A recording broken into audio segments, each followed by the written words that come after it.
A tale, then, of two cooks and of a wager that began in the small hours of the morning.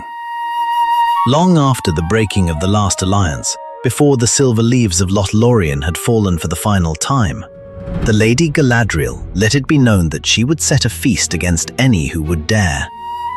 The one who answered was the apprentice, Saruman, the White, who had not yet learned the cost of his own ambition. 3 courses they would lay down, 3 rounds, and the verdict, at the end of each round, the verdict would fall not to the wise, but to you, dear listener. This is the first round, the amuse-bouche, a small thing, a first taste. Though between you and me, the lady was always the more careful with her seasoning. For the first taste, I have asked the wood for what it would give. 3 ramps, wild and washed, the green tops left whole. A single quail egg, soft poached to a trembling center. A spoon of mallorn-honey, warmed only enough to loosen. Sorrel from the forest floor. A coin of fresh cheese curd, set down whilst it still remembers the milk.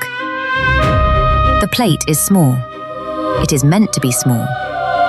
We are not here to fill the belly tonight, only to wake it. I begin with the egg. A small pan, an inch of water, a careful crack of salt. The water must barely tremble, not boil, only breathe. I crack the quail egg into a spoon, and from the spoon I lower it gently to the water. 2.5 minutes. I count by the slow turning of the leaf above the pan.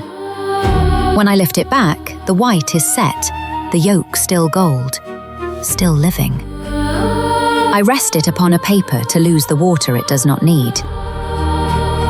The ramps now. A small knob of butter, melted but not browned, held just at the moment the foam begins to subside. I lay the ramps in, the white roots first, then the green tops follow within a slow breath. 20 seconds only, turning them once. They are not meant to be cooked. They are meant to be warmed, to be reminded of the forest floor and then quieted. I lift them out. I set them upon the warm plate. The mallorn-honey now, warmed only to the point where it forgets itself, in a small spoon held over the pan's lingering heat. I add the smallest drop of white wine vinegar. They meet. They settle.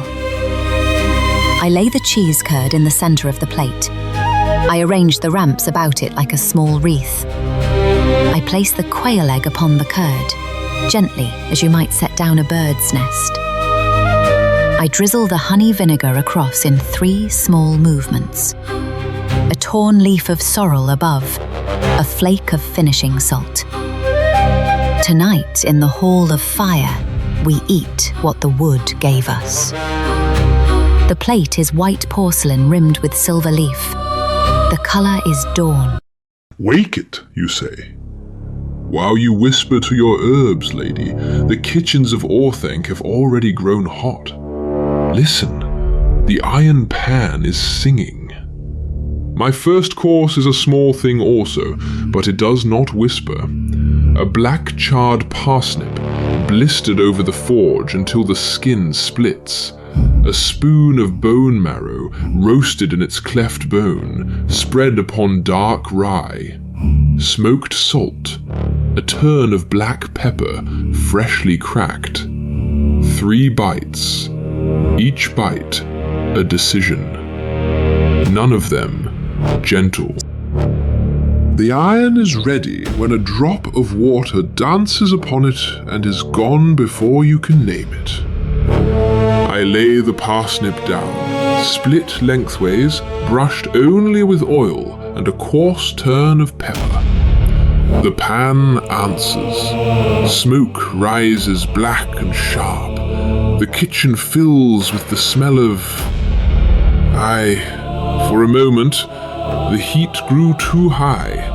The skin has gone past mahogany and crossed into the bitter.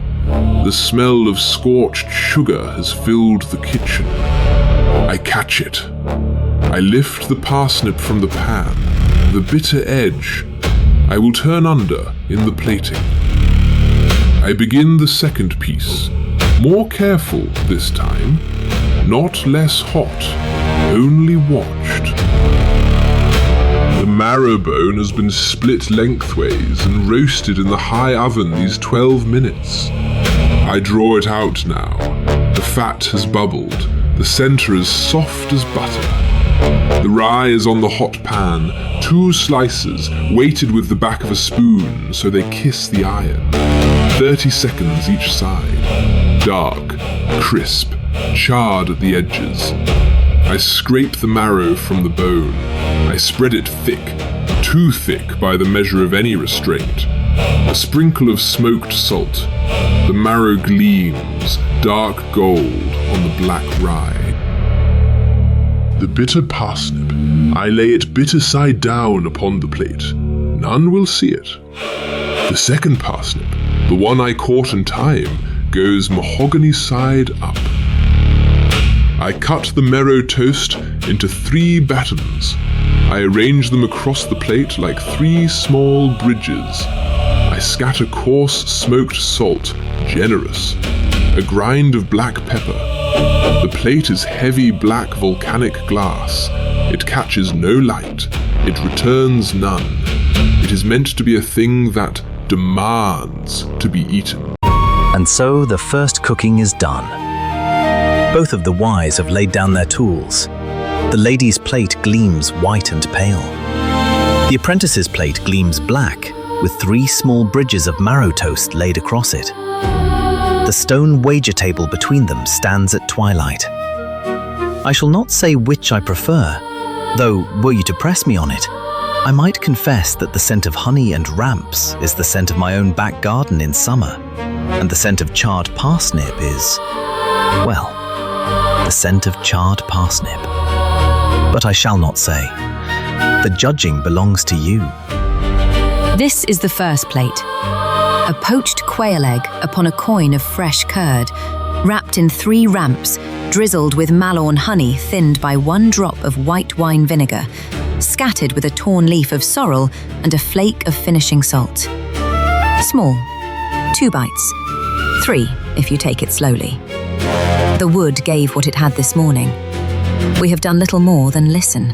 And here in Orthanc, my first course. A charred parsnip, halved, laid mahogany up. 3 batons of bone marrow toast on dark rye, salted, peppered. The plate is heavy black volcanic glass. 3 bites, none of them gentle. It is meant to wake you, lady, not to sing to you. 2 plates, 2 first courses. The wager's first round is laid before you. Both recipes wait at recipyapp.com, should you wish to lay them down upon your own table tonight. The judging falls to you, dear listener. Comment Galadriel or comment Saruman in the words below this telling. Whichever name you write, that is the round.